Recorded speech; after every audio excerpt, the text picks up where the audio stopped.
in second period science, sir. Sir, firstly, I am going to explain about the, sir, first, normally, sir, human beings ಅಲ್ಲಿ 9 months ತಗೊಳುತ್ತೆ sir. ಏನು ಅಂದರೆ first ಮಂತಿಂದ ತಗೊಂಡು 9 ಮಂತಿಗೆ ಯಾವ ಥರ ಮಗು ಬೆಳೆಯುತ್ತೆ ಅನ್ನೋದು ಸರ್ ನನ್ನ ಟಾಪಿಕ್. ಸರ್ ಫಸ್ಟ್ ಮಂತ್ ಬಂದುಬಿಟ್ಟು ಸರ್ ಹಾರ್ಟ್ ಡೆವಲಪ್ ಆಗುತ್ತೆ ಸರ್. ನೆಕ್ಸ್ಟ್ ಸೆಕೆಂಡ್ ಮಂತ್ ಬಂದುಬಿಟ್ಟು ಸರ್ ಲಿಮ್ಸ್ ಆ್ಯಂಡ್ ಡಿಜಿಟ್ಸ್ ಅಂದರೆ ಸ್ಮಾಲ್ ಅಂಗಗಳು ಬೆಳೆಯುತ್ತೆ sir. Okay sir. Next third month ಬಂದುಬಿಟ್ಟು ಸರ್ ಮೇಜರ್ ಆರ್ಗನ್ಸ್ ಡೆವಲಪ್ ಆಗುತ್ತೆ ಸರ್. ನೆಕ್ಸ್ಟ್ ಸರ್ ಮೇನ್ಲಿ ಹೇಳ್ಬೇಕಂದ್ರೆ ಸರ್ ಫಸ್ಟ್ ಸೆಕೆಂಡ್ ಥರ್ಡ್ ಮಂತ್ನ ನಾವು ಫಸ್ಟ್ ಟ್ರೈಮಿಸ್ಟರ್ ಅಂತ ಕರಿತೀವಿ sir. Okay sir. Next fourth month fifth sixth month ಬಂದುಬಿಟ್ಟು ಸರ್ ಮೇನ್ಲಿ ಹೇಳ್ಬೇಕಂದ್ರೆ fifth ಮಂತಲ್ಲಿ sir hairs grow ಆಗುತ್ತೆ ಸರ್, ಸ್ಕಿನ್ ಡೆವಲಪ್ ಆಗುತ್ತೆ ಸರ್, ಮತ್ತು ಬಂದುಬಿಟ್ಟು ಸರ್ ಇದೇ ಫಿಫ್ತ್ ಮಂತಲ್ಲಿ ಸರ್ ಮೂಮೆಂಟ್ ಆಗುತ್ತೆ ಸರ್ ಫಿಫ್ತ್ ಮಂತಲ್ಲಿ ಸರ್.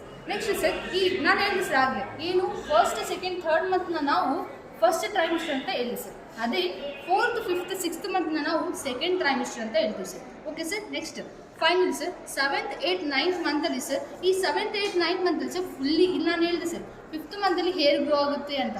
ಅದೇ ಇಲ್ಲಿಂದ ಸ್ವಲ್ಪ ಗ್ರೋ ಆಗಿ ಇಲ್ಲಿ ಫುಲ್ಲಿ ಸರ್ ಈ 3 ಮಂತ್ಸಲ್ಲಿ ಸರ್ ಫುಲ್ಲಿ ಗ್ರೋ ಆಗುತ್ತೆ ಸರ್. ಹೇರ್ ಫುಲ್ಲಿ ಗ್ರೋ ಆಗಿ ಆಮೇಲೆ ಸ್ಕಿನ್ ಫುಲ್ಲಿ ಗ್ರೋ ಆಗಿ ನೆಕ್ಸ್ಟ್ ಇದೇ ಮಂತಲ್ಲಿ ಸರ್ ಲಾಸ್ಟ್ ಇದೇ ಮಂತಲ್ಲಿ ಸರ್ ಬಂದುಬಿಟ್ಟು ಬಾಡೀಸ್ ಎಲ್ಲ ಹೇರ್ಸ್ ಫೈನ್ ಹೇರ್ಸ್ ಅಂದರೆ ಸ್ಮಾಲ್ ಹೇರ್ಸ್ ಎಲ್ಲ ಗ್ರೋ ಆಗುತ್ತೆ ಸರ್. ನೆಕ್ಸ್ಟ್ ಸರ್ ಫೈನಲ್ ಆಗಿ ಇದು ನೋಡಿ ಸರ್ ಈ ಥರ ಫುಲ್ಲಿ ಬೇಬಿ ರೆಡಿ ಆಗಿದೆ ಸರ್. ನಾನು ಹೇಳಿದೆ ಸರ್ ಹಾಗೆ ಹಾರ್ಟು ಬ್ರೈನು ಮೇಜರ್ ಆರ್ಗನ್ಸ್ ಅಂದರೆ ಇದೆ ಸರ್ ಲಿವರ್ ಲಂಗ್ಸ್ ಆಮೇಲೆ ಕಿಡ್ನೀಸ್ ಎಲ್ಲ ಇಲ್ಲಿ ಡೆವಲಪ್ ಆಗಿ ಫುಲ್ಲಿ ರೆಡಿ ಆಗಿದೆ ಸರ್. ಈಗ ಇದು ಡೆಲಿವರಿ ಆಗೋಕ್ಕೆ ರೆಡಿ ಆಗಿದೆ ಸರ್.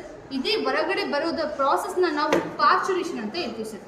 ನಾನು ಹೇಳಿದೆ ಸರ್ ಆಗಲಿ ಹ್ಯೂಮನ್ ಬೀಯಿಂಗ್ಸಲ್ಲಿ 9 ಮಂತ್ಸ್ ತೊಗೊಳುತ್ತೆ ಬೇಬಿ ರೆಡಿಯಾಗಿ ಹೊರಗಡೆ ಬರೋದಕ್ಕೆ 9 ಮಂತ್ಸ್ ತೊಗೊಳುತ್ತೆ ಅಂತ ಹೇಳಿದೆ ಸರ್. ಅದೇ 9 ಮಂತ್ ತೊಗೊಂಡ್ಮೇಲೆ ಫುಲ್ಲಿ ಡೆವಲಪ್ ಆಗಿ ಹೊರಗಡೆ ಬರಬೇಕಲ್ಲ ಸರ್ ಆ ಬರೋದನ್ನ ಪ್ರಾಸೆಸ್ನ ನಾವು ಪಾರ್ಚುರೇಷನ್ ಅಂತ ಹೇಳ್ತೀವಿ ಸರ್.